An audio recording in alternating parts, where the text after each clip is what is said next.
Bismillahirrahmanirrahim. Assalamualaikum warahmatullahi wabarakatuh. Waalaikumsalam warahmatullahi wabarakatuh. Alhamdulillah, wassalatu wassalamu ala rasulillah wa ala alihi wa man tabi'ahu bi ihsan ila yaumiddin. Allahumma anfa'na bima 'allamtana wa 'allimna ma yanfa'una wa zidna ilma. Baik ibu-ibu sekalian, sore hari ini kita lanjut lagi tarbiyatul aulad fil Islam, pendidikan anak dalam ajaran Islam. Sebelumnya telah kita bahas qoza. Apa itu qoza?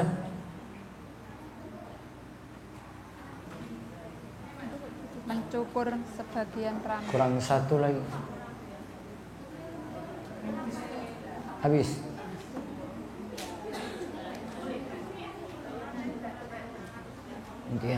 Yang belum nyusul. Qoza itu apa kemarin qoza? Mencukur sebagian rambut. Mencukur sebagian Rambut. terus mencukur sebagian lalu meninggalkan sebagian. Buka halaman 45. Yalla.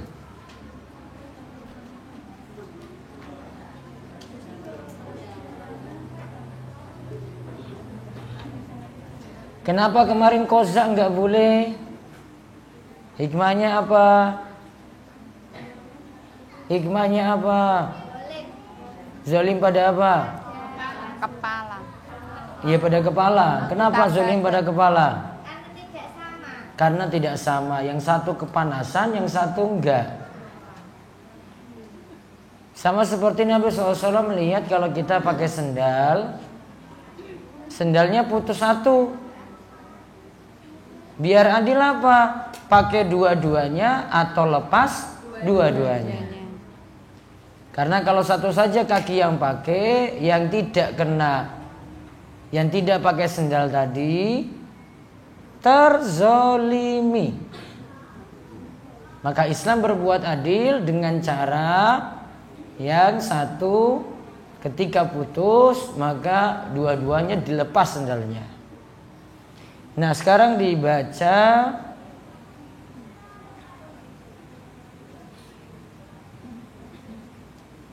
mulai dari kalimat di kolom kedua halaman 45. Sama dengan hal ini adalah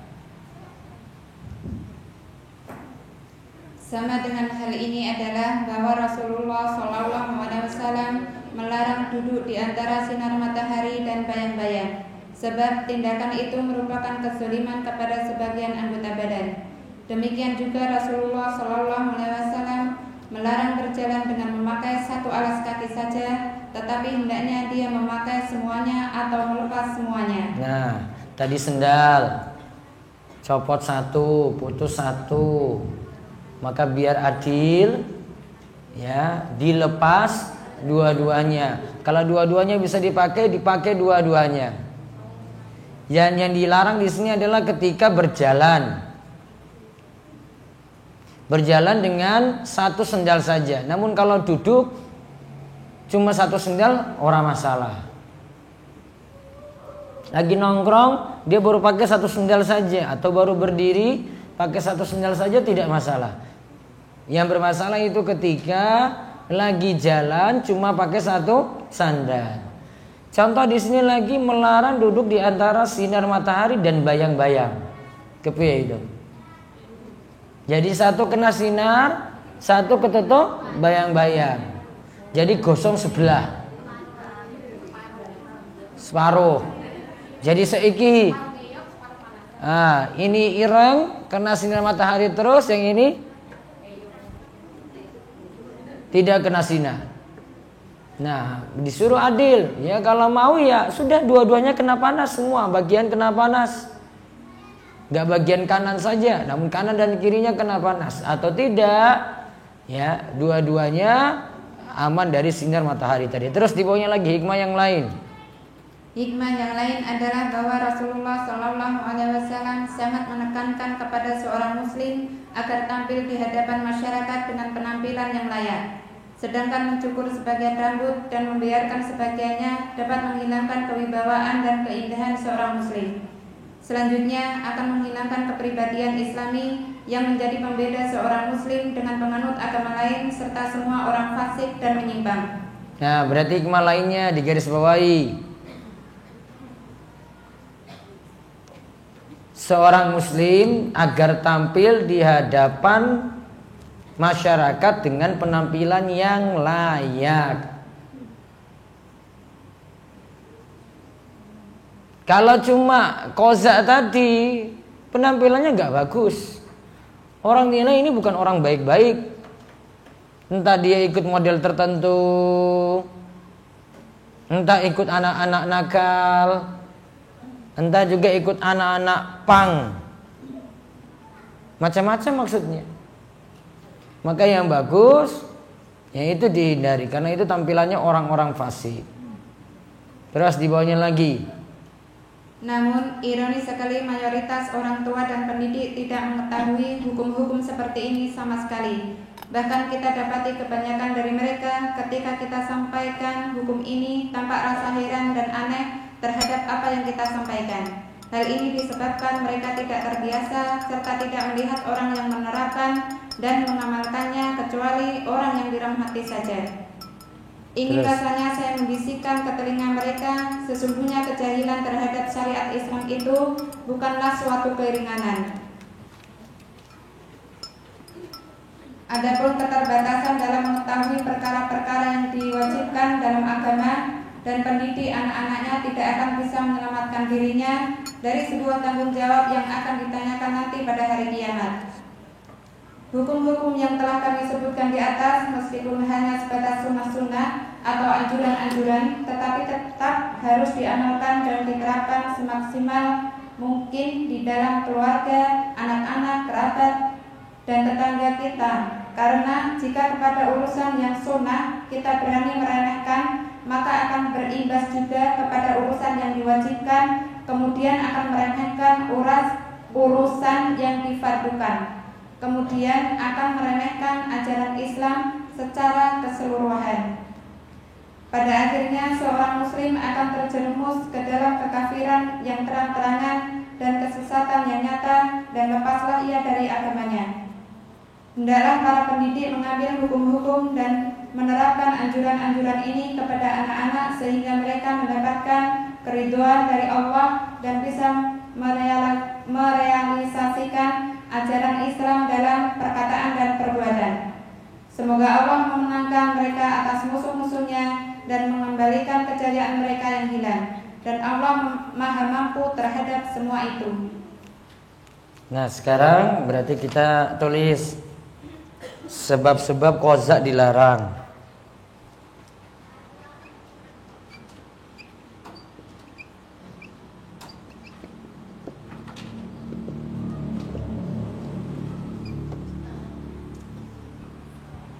Satu, apa kemarin? Dilarang Nabi.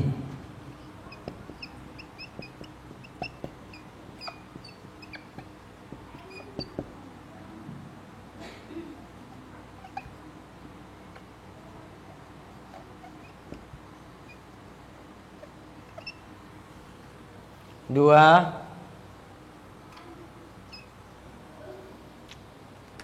apa tadi kepalanya yang kena sebagian saja apa? Menzolimi kepala.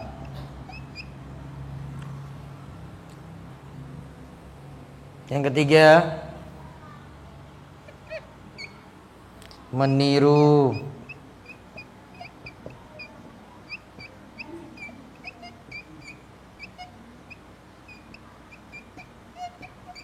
Gaya orang fasik.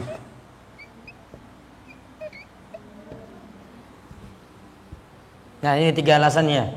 Dilarang Nabi SAW. Kalau ini saya sudah tahu berarti tidak dilakukan. Yang kedua, menzolimi kepala, gak adil pada kepala. Yang ketiga, meniru gaya orang fasik. Fasik ini apa? Banyak maksiat.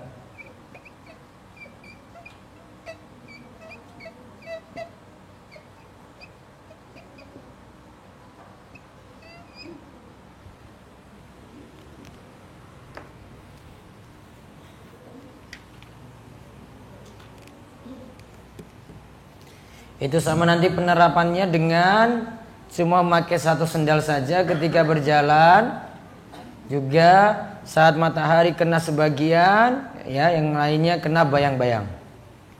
Taib. Sekarang yang kedua, setelah masalah mencukur rambut,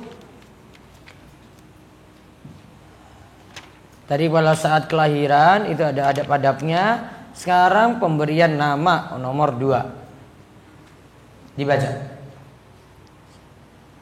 Pemberian nama kepada anak dan hukumnya. Satu kebiasaan sosial yang berlaku di masyarakat adalah ketika anak terlahir, maka kedua orang tua akan memilihkan nama untuk anaknya.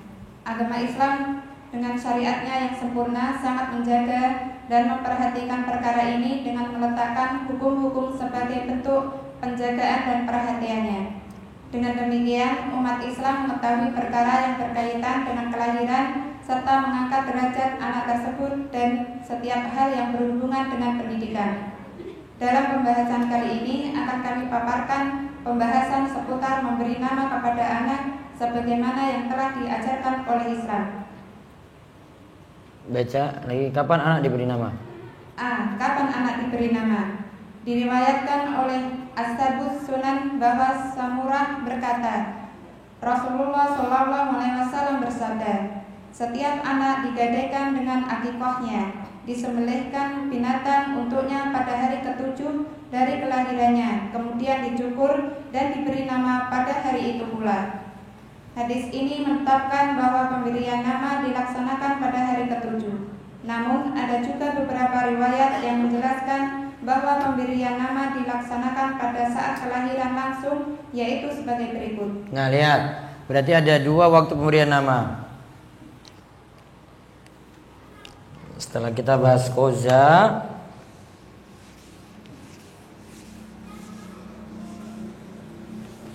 pemberian nama sekarang. Sekarang waktu pemberian nama.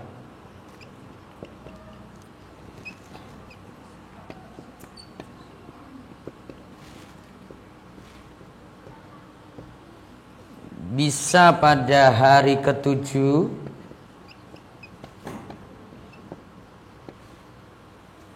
nanti sekalian dengan akikah.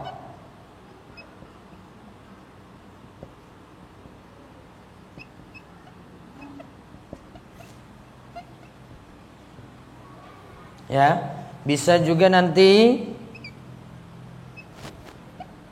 pada hari kelahiran.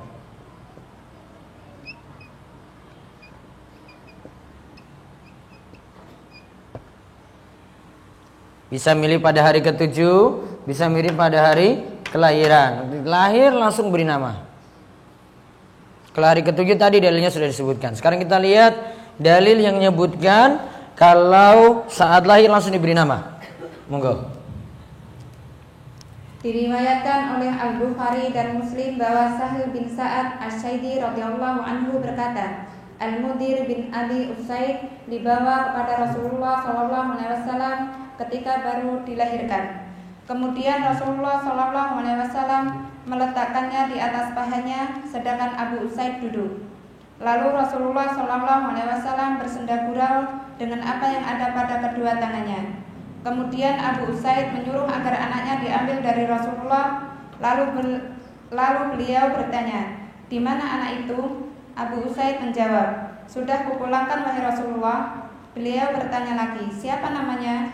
Abu Usaid menjawab, si fulan. Rasulullah bersabda, jangan, berilah ia nama Al-Munzir. Nah, ketika disebutkan suatu nama, Nabi tidak setuju. Nabi suruh ganti Al-Munzir. Berilah nama Al-Munzir. Gimana itu? Hah? Tak kira di studio tadi.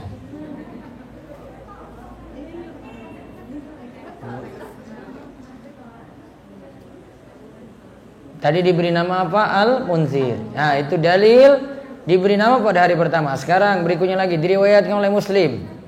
Diriwayatkan oleh Muslim dari hadis Sulaiman bin Mughirah dari Sabit dari Anas radhiyallahu anhu, ia berkata bahwa Rasulullah SAW bersabda, Tadi malam anakku telah lahir, kemudian aku menamakannya Abu Ibrahim. Berdasarkan hadis-hadis yang telah dipaparkan di atas, dapat disimpulkan. Nah, itu perbaiki, salah terjemah. Tadi malam anakku telah lahir, kemudian aku menamakannya Bismi Abi Ibrahimah, dengan nama bapakku. Tadi kan Rasul berkatakan kan, berarti dengan nama simbahnya. Siapa nama simbahnya? Ibrahim. Aku menamakannya dengan nama bapakku, yaitu Ibrahim.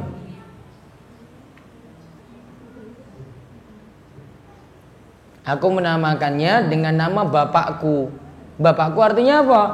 Nenek moyangku. Dulu simbahnya ke atas. Simbahnya Rasul siapa? Nabi Ibrahim.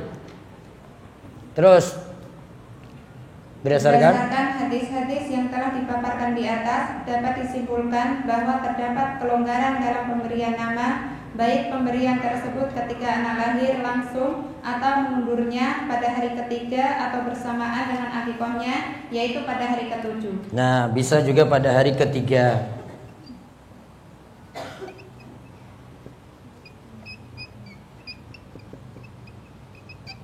Jadi bisa hari ke-7 sekalian dengan apa tadi? Akikah, sudah beri nama, bisa pada hari kelahiran, bisa pada hari ketiga. Jadi hari kelahiran misalnya ini Jumat, lahirnya siang, Jumat, Sabtu, Ahad. Ahadnya kasih nama. Hari ketiga, hari ke-7 nanti pas dengan akikahnya. Terus lanjut lagi. B. Nama yang disukai dan nama yang dibenci. Satu perkara penting yang harus diperhatikan oleh orang tua saat memberikan nama untuk anak adalah hendaknya memilihkan nama yang paling indah dan mulia baginya. Hal ini sebagai pelaksanaan dari petunjuk dari Nabi kita SAW. Diriwayatkan oleh Abu Dawud yang sanad yang hasan, Abu Darda radhiyallahu anhu berkata, Rasulullah SAW bersabda, sesungguhnya kalian nanti pada hari kiamat akan diseru dengan nama-nama kalian dan nama-nama bapak kalian. Oleh karena itu, buatlah nama-nama yang baik untuk kalian. Nah, kita pada hari kiamat dipanggil dengan nama kita, terus sebut lagi nama bapaknya, maka disuruh perbagus panggilan nama tadi. Karena tujuannya nanti akan dipanggil pada hari kiamat. Nama kita dipanggil, bapak kita juga dipanggil. Terus diriwayatkan oleh Muslim di dalam kitab sahihnya dari hadis Ibnu Umar radhiyallahu anhuma bahwa Rasulullah SAW bersabda, sesungguhnya nama yang paling disukai oleh Allah adalah Abdullah dan Abdurrahman. Nah, garis bawahi, nama yang disukai adalah Abdullah dan Abdurrahman. Itu paling bagus. Nama yang paling disukai karena itu bentuk penghambaan pada Allah. Abdul ditambahkan dengan lafaz jalalah Allah jadi hamba Allah. Abdurrahman, Ar-Rahman nama Allah juga. Dua-duanya nama yang mulia, disandarkan pada nama Allah yang mulia lebih bagus. Itu lebih bagus daripada nama-nama yang lainnya. Terus kita diperintahkan untuk menghindari nama anak yang buruk yang bisa menghapus kemuliaannya sehingga anak akan menjadi bahan olok-olok dan cemoohan nantinya. Diriwayatkan oleh Imam At-Tirmizi bahwa Aisyah radhiyallahu anha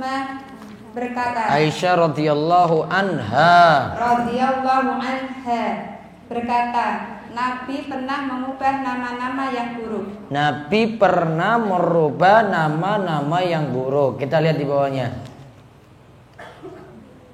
Diriwayatkan oleh Tirmidzi dan Ibnu Majah dari hadis Ibnu Umar radhiyallahu anhuma bahwa seorang putri Umar konon bernama Aisyah. Asia. Anak durhaka.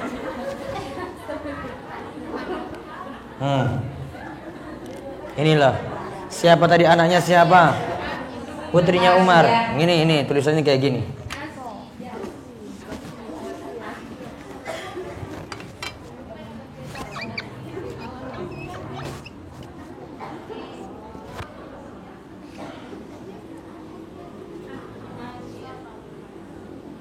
asi. Asi itu artinya ahli maksiat. Kalau tambah tak marbuto, perempuan suka maksiat. Bahasanya anak durhaka, anak nakal, perempuan nakal. Beda dengan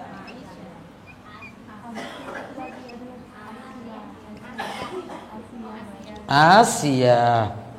Kalau Asia ini istrinya Fir'aun. Kalau ini tadi apa? Wanita nakal. Beda. Kiwes dijamin surga. Asia artinya apa? Wallahu a'lam. Yang jelas itu nama wanita soleha. Nama tidak perlu pakai arti. Kalau sudah ada orang soleh yang pakai, berarti sudah motivasi. Nama itu memotivasi. Gak usah cari nama-nama yang lain kalau sudah ada nama orang soleh. Tuh, ini gak usah bingung pikir nama itu. Oh, nama siapa? Artinya siapa? Oh, saya gak peduli artinya. Saya tahu ini cuma orang soleh saja. Itu sudah selesai. Nggak ada urusan dia pakai detail namanya itu siapa. Malah bingung nanti dia susun katanya tadi. Tuh. Sudah tahu ada putri Nabi Ruqayyah. Sudah Ruqayyah saja. Artinya apa? Wallahu a'lam. Pokoknya itu putri Kanjeng Nabi. Gampang kan? Nama siapa? Asia. Itu siapa? Oh, istrinya Fir'aun yang beriman. Oh, selesai. Nggak pusing dia mikir nama. Kenapa kasih nama itu? Oh, biar nanti masuk surga seperti istrinya Fir'aun. Itu sudah, nama gampang sekali itu dipikir itu. Nggak usah repot-repot pikir nama baru gitu. Bahkan nama lawas saja sudah bagus. Nama yang sudah ada dipakai orang-orang soleh. Maka banyak baca sejarah, dengar nama ini sudah tahu itu nama orang baik, dipakai jadi nama. Gak mesti punya arti karena nama itu memotivasi. Itu, lihat lagi di bawahnya. Abu Daud berkata, Rasulullah SAW telah mengubah beberapa nama. Al-Asi, orang yang bermaksiat. Aziz, nama Allah. Aziz, itu nama Allah. Gak boleh. Yang boleh Abdul Aziz. Kalau Aziz nama Allah. Terus Utullah yang kasar. Utullah yang kasar. Gak boleh. Terus Habab mengganti nama Harb, perang, dengan nama Salim, damai. Nah, Habab tadi nama sejenis ular atau nama setan. Misalnya dia kasih nama anaknya Ifrit, ya boleh. Nama jin, ya, gak boleh. Terus tadi Harb, perang. Beliau juga mengganti nama Harb, perang. Terus Salim, dengan nama Salim, damai. Terus dan mengganti nama Al-Munba'id yang menyemburat. Terus Bani Azdinnya dengan Bani Ar-Rishdah, ya. Dan Bani Mughwiyah dengan Bani Rishdah. Terus Abu Dawud berkata bahwa ia telah meninggalkan sanad-sanadnya untuk mempersingkat. Ya, terus kita juga diperintahkan untuk mengambil nama yang mengandung nama bentuk pesimistis atau putus asa, sehingga anak selamat dari musibah dan pemberian nama ini. Ya, lanjut. Diriwayatkan oleh Al-Bukhari di dalam sahihnya dari hadis Sa'id bin Al-Musayyib dari bapaknya bahwa kakaknya berkata, aku telah datang kepada Nabi SAW. Beliau bertanya, siapa namamu? Aku menjawab, Hazn, kesusahan. Beliau bersabda, atau dipanggil Hasnu. Hasnu itu sedih, murung, susah. Ya, terus beliau bersabda, kamu Sahal, kemudahan. Nah, diganti Hasnu, diganti namanya jadi Sahal. Sahlun, mudah, gampangan gitu. Terus aku berkata bahwa aku tidak akan mengubah nama yang telah diberikan oleh bapakku kepadaku. Ibnu Musayyib berkata, kesusahan itu masih terus menimpa pada kami. Terus diriwayatkan oleh Imam Malik di dalam Al-Muwatta dari hadis Yahya bin Sa'id bahwa Umar bin Khattab radhiyallahu anhu berkata kepada seorang lelaki, "Siapa namamu?" Laki-laki itu menjawab, "Jamrah." Jamrah, bara api. Jamrah. Terus Umar bertanya, "Anak siapa?" Ia menjawab, "Anak Syihab. Anak Syihab. Syihab artinya cahaya. Terus Umar bertanya, "Dari siapa?" Ia menjawab, "Dari Harqah, panas kebakaran." Iki elek kabeh iki. Jamrah, Syihab, terus Harqah. Terus Umar bertanya, "Di mana tempat tinggalmu?" Ia menjawab, "Di Harratin nar, panas api." ya, harra itu panas, nar itu api. Jadi wis namanya elek dari tempat juga. Dusunnya juga dusunnya elek. Nah, terus Umar bertanya, "Di bagian mana?" Ia menjawab, "Bizati lahzan, inti baranya." Coba lihat. Ini serba jelek ini. Terus Umar berkata, "Ketahuilah keluargamu benar-benar terbakar dan binasa." Ternyata keadaan mereka seperti yang dikatakan Umar. iya, karena keturunannya iki namanya Jamrah, ya, anak dari siapa? Anak Syihab, terus dari Harqah, terus tempat tinggalnya di mana? Harratin nar, terus di bagian mana? Di Zatil Lahzan. Welek kabeh coba lihat. Nama sampai keturunannya sampai tempat tinggalnya musibah semua. Enggak selamat berarti. Maka Umar bilang, "Sudahlah, kamu terbakar dan binasa nantinya." Itu kayak gitu. Sudah tempatnya dari tempat kayak gitu, namamu juga kayak gitu, ya, keturunanmu juga dari situ. Berarti harus ubah nama. Lalu yang terakhir dibaca, kita juga diperintahkan untuk menjauhi nama-nama yang menjadi kekhususan Allah. Kekhususan. Iya. Kekhususan. Oleh karenanya tidak boleh memberi nama dengan Ahad yang esa, Somad tempat bergantung segala urusan, Khalik sang pencipta. Tidak boleh juga dengan Razik yang memberi rizki. Tidak boleh juga dengan yang lainnya dari nama-nama Allah. Yang boleh Abdul Ahad, Abdul Somad, Abdul Khalik, Abdul Razik.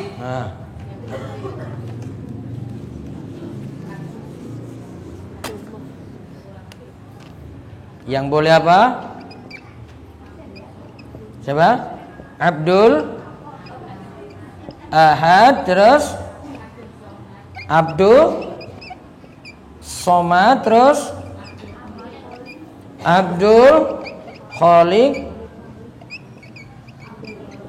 terus Abdul Razik.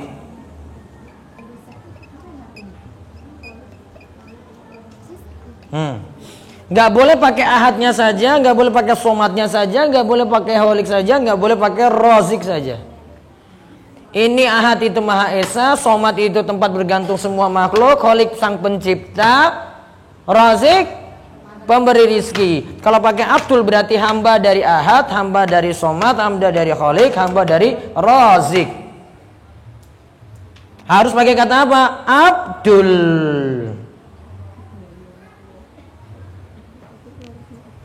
Dipanggil apa? Dul. Masih mending panggil dia Pak Dul dibandingkan dengan Pak Kholik. Kalau Kholik dia mencipta siapa? Hei Pak sang pencipta, kan gak boleh. Namun kalau kita panggil dia Pak Abdul masih boleh. Namun Pak Kholik gak boleh. Berarti harus ganti apa? Pakai Abdul. Abdul Khalik, Abdul Ahad, Abdul Somad, Abdul Razik. Karena artinya tadi apa? Hamba. Wallahu a'lam bissawab. Ada pertanyaan? Indakumus soal. Soal.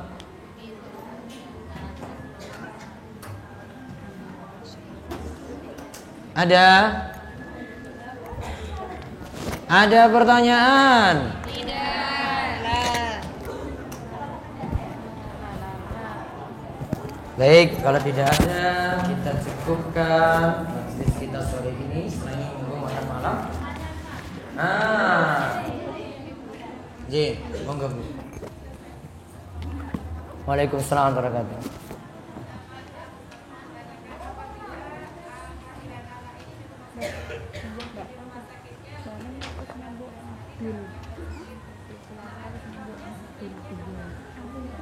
Akikohnya nanti tunggu sampai keluar saja nggak masalah, ditunda boleh. Yang penting tidak kurang dari 7 hari. Berarti nanti setelah 18 pakai kelipatan 7 boleh, 21 atau 28 atau pas 8-nya. Nggak masalah. Ada uzur, termasuk nanti cukurnya juga nanti setelah itu. Ditunda karena ada uzur.